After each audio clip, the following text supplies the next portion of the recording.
Hare Krishna to all dear devotees. Hare Krishna Achita Prabhuji, please accept my humble obeisances. All goes to Srila Prabhupada and Guru Maharaj. Prabhuji, whenever you are ready, you can please start, Prabhuji. Hare Krishna. Thank you, Mataji. Hare Krishna, dear devotees. Please accept my humble obeisances. All glories to Srila Prabhupada and Gurudev. Om Namo Bhagavate Vasudevaya. Om Namo Bhagavate Vasudevaya. Om Namo Bhagavate Vasudevaya.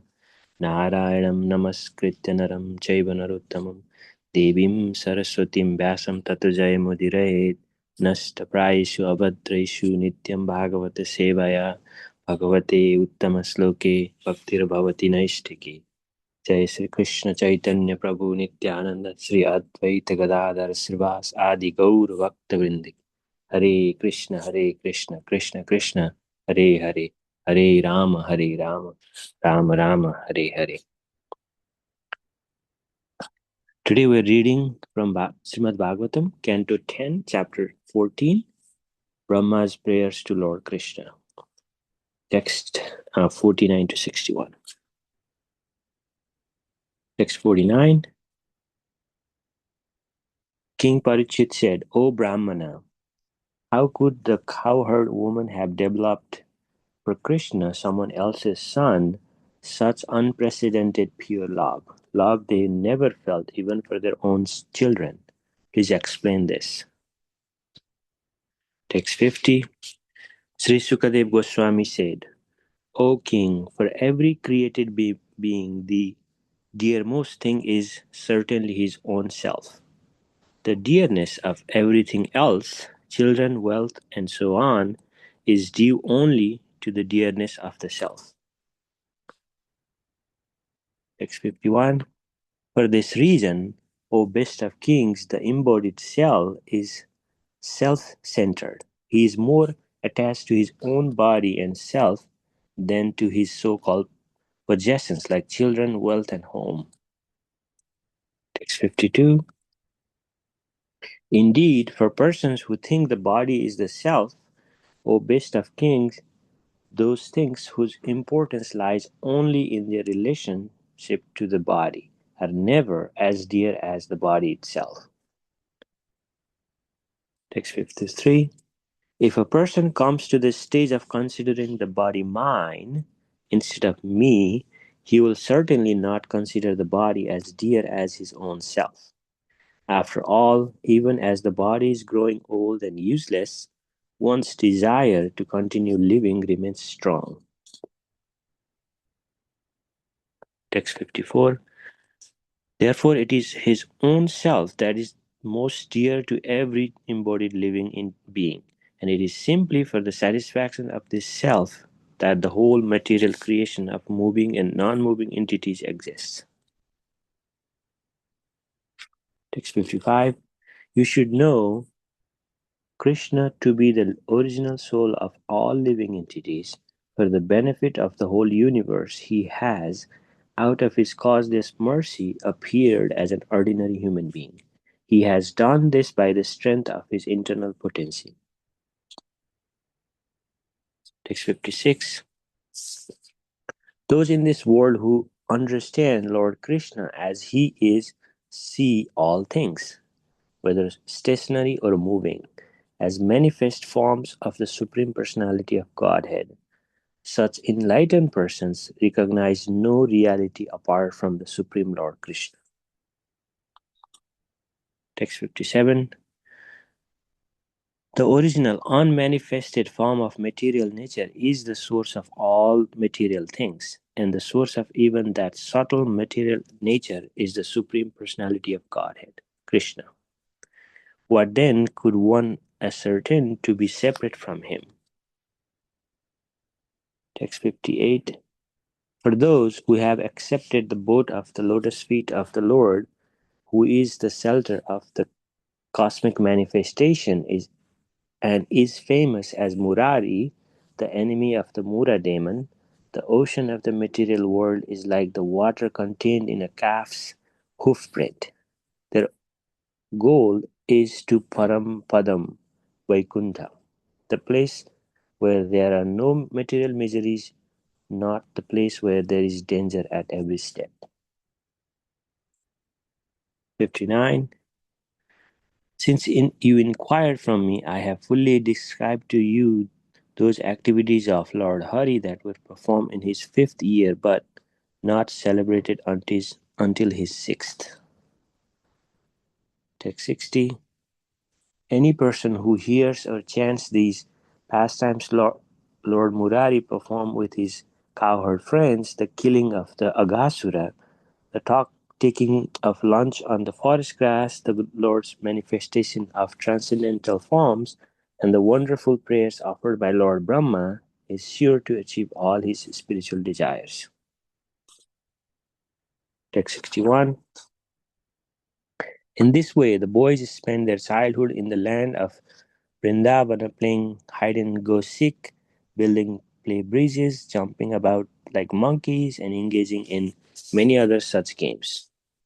Thus end the purpose of the humble servants of His Grace, His Divine Grace, A.C. Bhaktivedanta Swami Prabhupada, to the 10th Canto, 14th chapter of the Srimad Bhagavatam entitled Brahma's Prayers to Lord Krishna. Hare Krishna. Thank you so much, Achyut Prabhuji. Hare Krishna Chaitanya Chandra Das Prabhuji. Please accept our humble obeisances. All goes to Srila Prabhupada and Guru Maharaj. Prabhuji, please take over the call, Prabhuji. Hare Krishna. Hare Krishna. Thank you, Radharani Mataji, for leading the discussion today. And thank you, Achyuta Prabhu, for reading the translations. Thank you, Sundaran Prabhu, for organizing this wonderful opportunity for all of us to come together and hear from Srimad Bhagavatam. Today we're going to be discussing Srimad Bhagavatam, Canto 10, Chapter 14, Prayers by Lord Brahma, text 49 to 61. We'll start by offering my prayers. ओमख्यान्तिमिरन्दस्य ज्ञानाञ्जनाशलाखया चक्षुरुन्मिलितं येन तस्मै श्रीगुरुवे नमः। नमो विष्णुपादाय कृष्णपृष्ठाय भूतले श्रीमते भक्तिवेदान्तस्वामी इति नामिने। नमस्ते सरस्वते देवे गौरवाणी प्रचारिणे निर्विशेषशून्यवादी पाश्चात्यदेशधारिणे। जय श्री कृष्ण चैतन्य प्रभु नित्यानंद श्री अद्वैत गदाधार श्रीवास आदि गौर भक्त वृंद। हरे कृष्णा कृष्ण कृष्णा हरे हरे, हरे राम राम राम हरे हरे। मुखं करोति वाचालं पंगुं लङ्घयते गिरिं यत्कृपातमहं वन्दे श्रीगुरुदीनतारणं परमानन्दमाधवं Sri Chaitanya ईश्वरम्। Hare Krishna devotees, thank you for coming together to take part in this discussion from Srimad Bhagavatam on this auspicious occasion of the Tithi of appearance of His Divine Grace, His own Bhaktisiddhanta Saraswati Thakur Maharaj today. So, we are reading from the 10th canto of Srimad Bhagavatam, the Samam Bonam, that describes all the wonderful leelas of our dear Shri Krishna. And in this particular last few sessions, we have discussed the Brahma Vimohan Leela. And particularly in the past few days, we have seen the wonderful glorification and such expounding of such wonderful philosophy by Lord Brahma, explaining the different Leela, Rupa, Guna aspects of Sri Krishna. So after finishing this particular prayers, what happens is all the Gopas, they come back, they've woken up from the deep state of trance and come back and join Lord Krishna again as if nothing had happened. They had thought that they had just lost a moment in time, but factually an entire year had gone by and our Sri Krishna had changed his age from age 5 to age 6. So when the cowherd boys woke up, they now all are going back to the village again, to Vrindavan, back to their home, to their parents, thinking that they had just gone for a day of frolicking and day of enjoying lunch with Krishna. But in the meantime, a whole year had passed.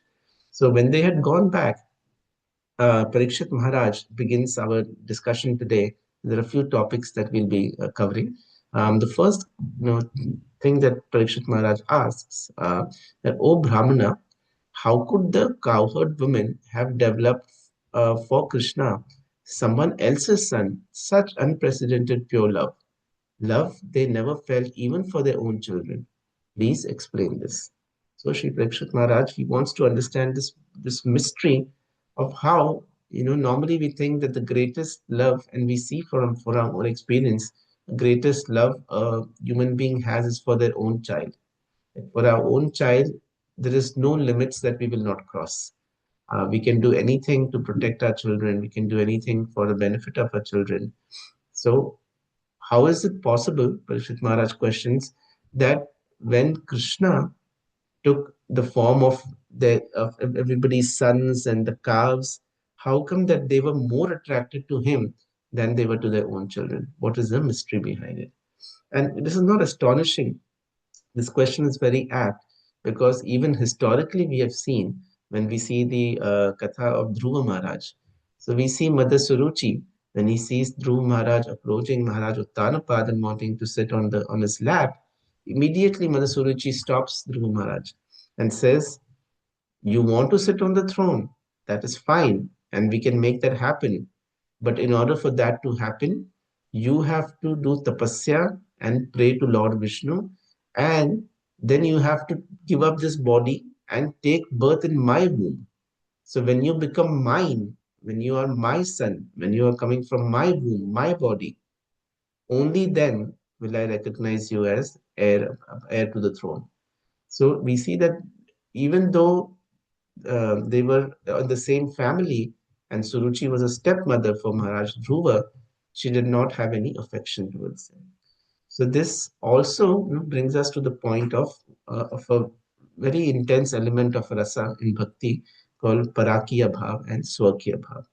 So Swakiya Bhav is the rasa where we develop love for something that is related to us. We have a natural physical relationship with that particular individual.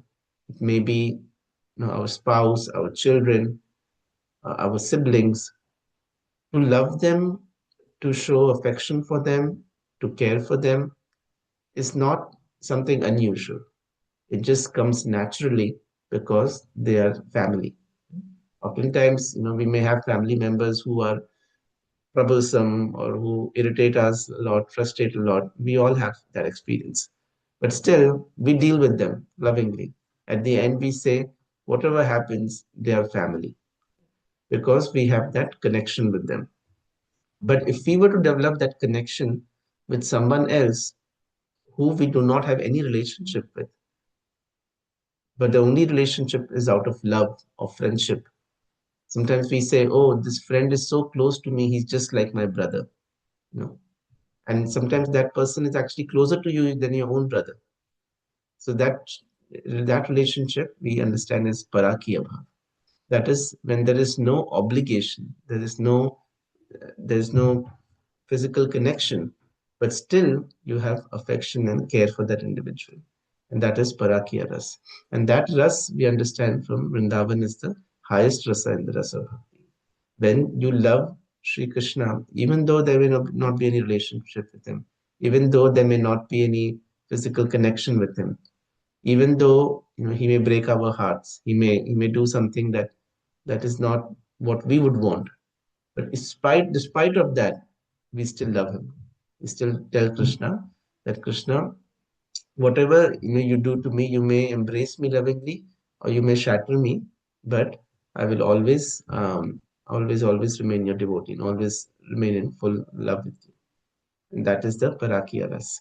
So, but that is a state of higher spiritual realization. So, Parishit Maharaj is questioning that how come he wants to understand this more about this Parakiya Ras. So, that is why he's raising this particular point.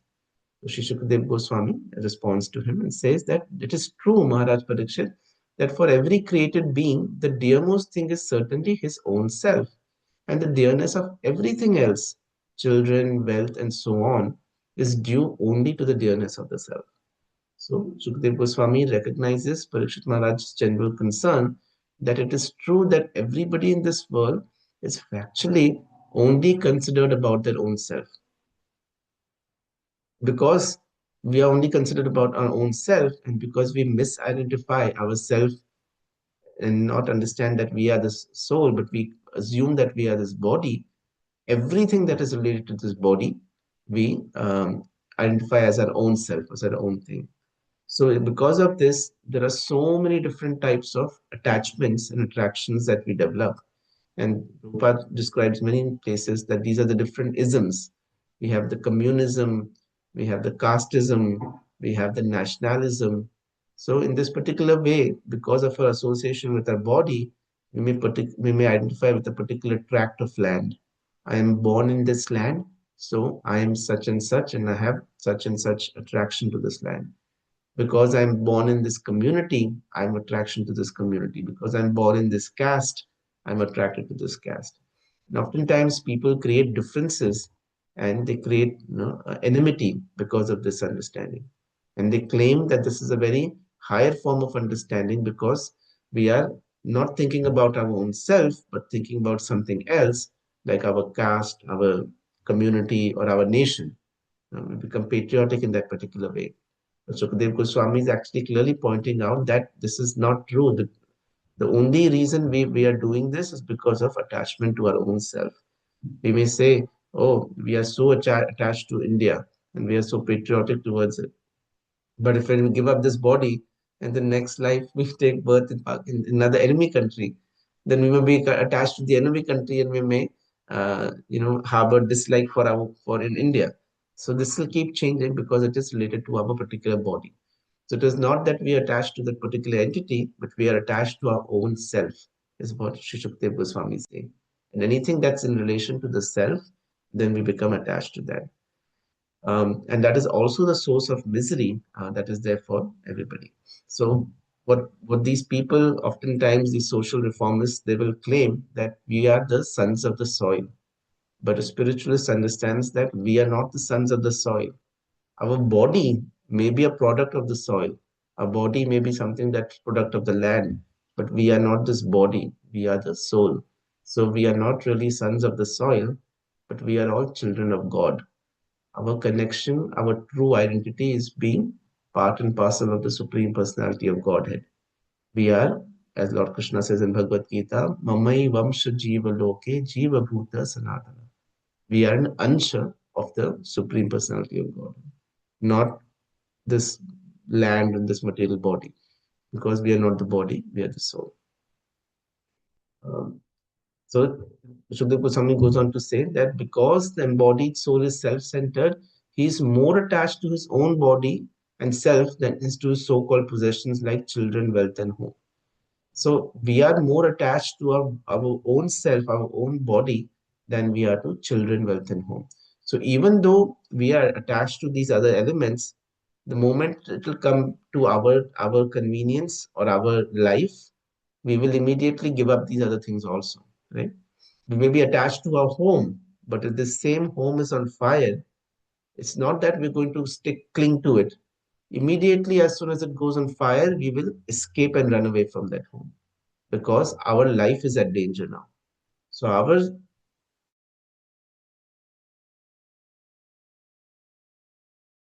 self-centered, that we are more concerned about ourselves. But as long as that home is giving us pleasure, we will be attached to it. The moment the home doesn't give us any pleasure, we will be completely detached to it. So similarly, we see with children.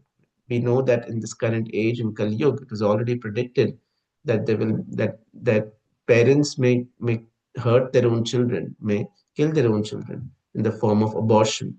So we see this particular pratha that is there in society, that if a man and woman come together and have a child, and if they decide mutually that this is a big inconvenience for us, normally everybody is attracted to their own children, to their own offspring. But if they feel that this is an inconvenience to us, then they want to get rid of it one way or the other. So even though the child is something that is so we are attracted to, but it's only out of convenience, as long as it is convenient. The moment it's inconvenient, we will abandon the child. And also, we see that there is in this current society, there's also this problem of homelessness.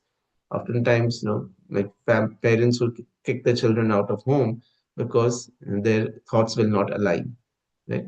There's a saying in English, it's my way or highway. If it's not my way, then you better leave and go to the highway. So in this particular way, we realize that if the self desire is not being fulfilled, then the attraction for their own children, wealth, and home is no longer there. In text 52, again goes on to describe that for persons who think of the body as the self, those things whose importance lies only in their relationship to the body are never as dear as the body itself. And this we have just discussed. So in this section, we've seen how Parikshit Maharaj raises the question of how the Gopas and Gopis were so attracted to Lord Krishna when he was in the form of their children than to their own children themselves. And Sukdev Goswami is first laying the background, saying that actually people are in this material world are attracted to things that are connected to them. But even then, people are only attracted to their own self. And only those connections are important as long as they are pleasure providing. In text 54, text 54 goes on to describe that if a person comes to the stage of considering the body mine instead of me, he will certainly not consider the body as dear as his own self. After all, even the body is growing old and useless. One's desire to continue living remains strong. So this particular experience that people understand during as we grow old, we realize that naturally there comes a sense of understanding that we are not this body, that we are something different from this body. Because when we grow old, we may still have so many desires within us. We may still want to eat nice foods, but we have many health issues. And even though we have the desire, we realize, oh, I can't eat it. I can't chew the food. I can't tolerate the acidity, the spice in the food. We may have so much desire to walk around, go and see places, but we have trouble breathing. We have to carry an oxygen cylinder where we are going, or we have trouble walking and we can walk only so far before we need a wheelchair. So there's so many things that happen that make us realize, oh, my desires are so much, but my ability is only this much. How come there is so much of a difference? And that is a natural way for people, a natural ramp for people to understand that actually I am very, very different than this body because my ability, my capacity is so much more than what my physical body can do. And this is a natural understanding that people can get at the time of old age. But again, the material world is so enamoring that it makes us continue to forget that we are getting old. Right? So we keep dyeing our hair, telling us, "Oh, I'm still young. I'm still young. I'm still in this young body." And we see people do all sort of silly things or foolish things even when they get older because they still feel that they are in a young body. In text 54, goes on to say that therefore it is his own self that is most dear to every embodied living being. It is simply for the satisfaction of the self, the whole material creation of moving and non-moving entities exists. So this self is so attracted and attached to so many things in this material world that are both moving and non-moving. So Jagat Etat Characharam. And there's so many different kinds of possessions. So things that are non-living, our assets, our property, our car, things that we use, and our relationships, which are based on a bodily level, we are very much attracted and attached to it. And this is the whole reason, this attraction, this lust, because of which the whole material creation functions. And in text 55, Sukdev Goswami says, however, Parikshit Maharaj, you should know that Krishna is the original soul of all living entities. And he has created this material world and he appears in this material world as an ordinary human being. He has done this by the strength of his own internal potency. So the spiritualists realize that the soul is a part of the super soul. That actually this body is not our part, but the super soul is, or we are a part of the super soul. So our true deep connection that we have is not with this land, it's not with this family, it's not with this body. Our true deepest connection that we have is actually with Paramatma because we are his Ansha. We share the same nature. We are also Satchidananda Swarup. The only difference is that we are Anu. We are very, very small, and Krishna is Vibhu. He is unlimited. But our deepest connection and true nature is actually more closer to the super soul than it is to our family, our body, our assets. In this particular way, we realize. Srila Prabhupada quotes in the purport that, but however, the material world and materialists are caught up in this understanding of janasya moho yam aham mameti, that everything that is connected to this body is mine, my country, my family, and goes on being attached in this way. Text 56 is a very important verse. I'd recommend devotees to read the purport to this if we have time. In this, it is said that how does a transcendentalist then realize everything in connection? So those in this world who understand Lord Krishna as he is see all things, whether stationary or moving, as manifest form of the Supreme Personality of Godhead. So the person who is self-realized, he does not see anything in this material world apart from Krishna. Everything that he sees in this material world is he considers to be part and parcel of Krishna. And in one place, one devotee had given a beautiful example. He shared, shared the example of a fire inspector. So we see if a fire inspector walks into a building, immediately, we may have been into the building so many times, but we don't realize or appreciate much. But if a fire inspector goes into a building, immediately he'll scan the whole room and he'll see, oh, there it could be fire. Oh, there could be fire. Oh, there is a loose connection over here. That could be fire. Oh, there is this inflammable material over here. There is fire. So he starts seeing fire everywhere. Everywhere there's potential to be fire that needs to be fixed to correct, to make sure that the area is safe for public use. He tries to identify, and that is his job. So even though the fire in the potential future is hidden, he sees only fire everywhere because that is his job. So similar, and there's also a saying in English that when you have a hammer in your hand, everything looks like a nail. You want to go hammering around everything when you have something in your hand.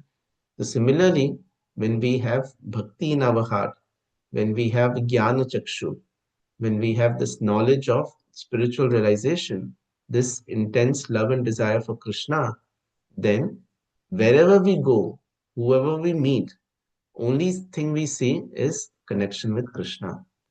When we come back to our home from work, we don't think, oh, I've come back to my house, now I'm the master of this area. Because at work I'm being somebody's servant, of my boss. Now I'm master.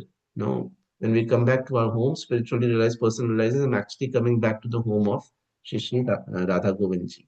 So in that particular way, we realize that we are still das.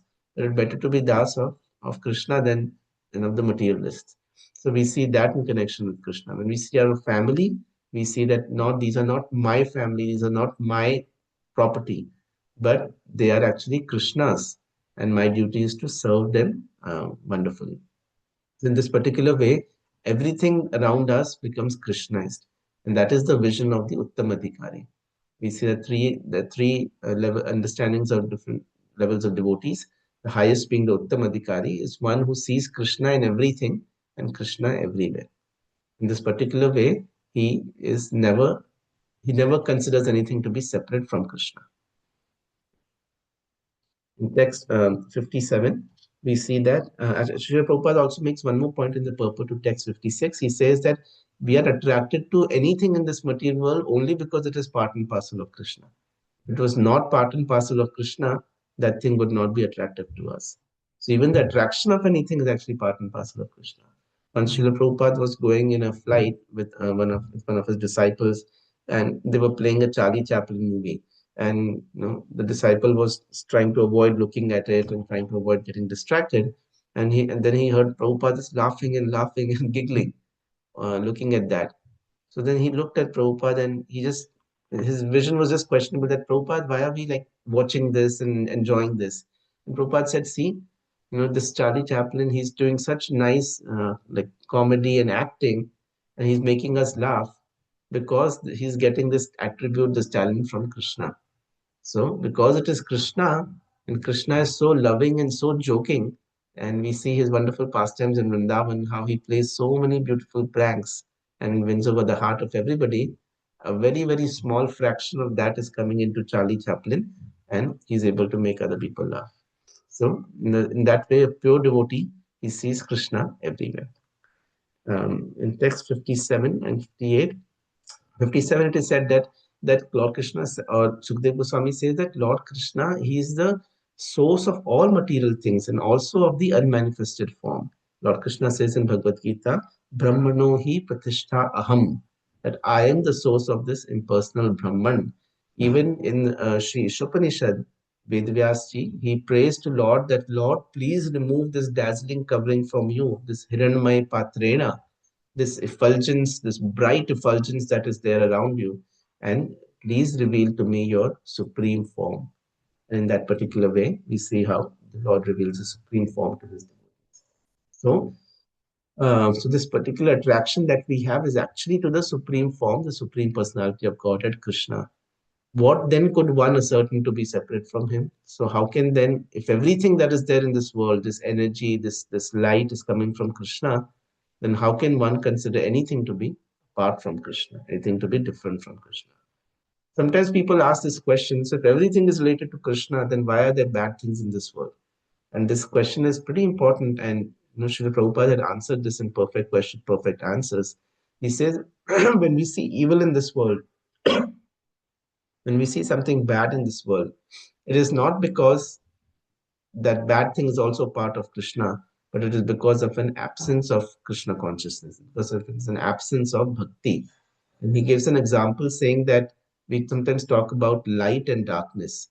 We know what is light. We can make a bright room brighter by increasing the lumens of the light. But we cannot make a dark room darker by adding more darkness to it. There is nothing called as darkness. There is no entity. There's no unit to measure darkness. The only way you can make a dark room darker is by taking away more light from it, by closing the source of the light. In this particular way, we realize that everything that is there in this material world is coming from Krishna. And sometimes in this material world, where we see things that are unpleasant, that are untowards, they are because of the absence of Krishna consciousness. In text 58, he goes on to pray that those who have accepted the boat of the lotus feet of the Lord, who is the shelter of the cosmic manifestation, and for them, the whole material world, Lord Krishna makes it like a small calf's hoof print. Bhavam budhir vatsa padam param padam. Padam padam yad vipadam na tesham.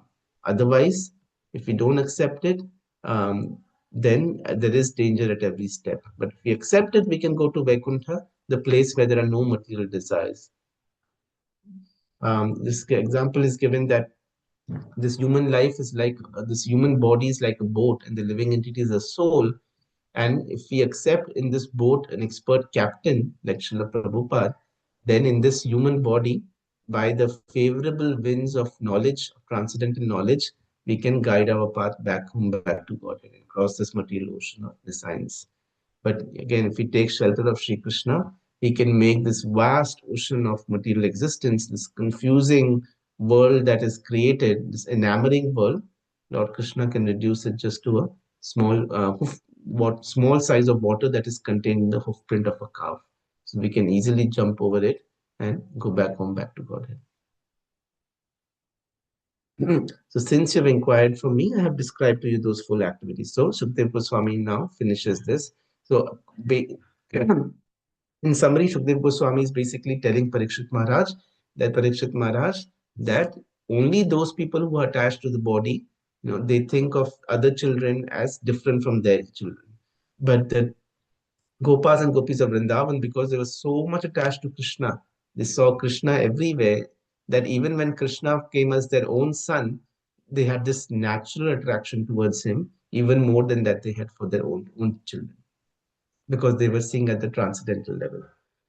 So the wonderful pastimes actually of when Lord was age 5, about killing of Aghasura and everything, were described by the cowherd friends when he was age 6, because one whole year had gone by when they were in the trance. And then Sukadeva Goswami gives the Falashruti. Anybody who hears these wonderful pastimes is sure to achieve all his wonderful desires.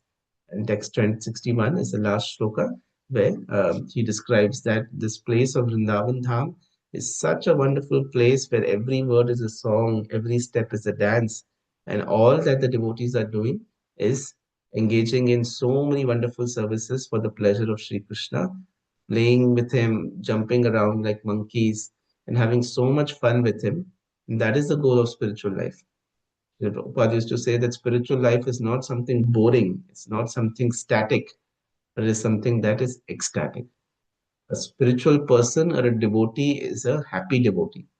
There is no concept of a sad devotee. Sad devotee is like an oxymoron. Devotee means person is happy. Brahma Bhuta Prasannatma Na Sochati Na Kamshati. And that we can see in this wonderful land of Sri Vrindavan. With this, I'll end my discussion today. Thank you, dear devotees, for joining. Vanchakalpatarubhascha Kripasindhubha evacha Patitanam Pavanebhyo Vaishnavebhyo Namo Namah. Anantakoti Vaishnavendra ki jai, Shri Prabhupada ki jai. Hare Krishna. Thank you very much, Prabhuji. Hare Krishna. Hare Krishna. Hari Om, Hare Krishna. Thank you, Prabhuji. Hare Krishna. Thank you so much, Prabhuji, for a wonderful class. Hare Krishna. Thank you, Prabhu. Hare Krishna.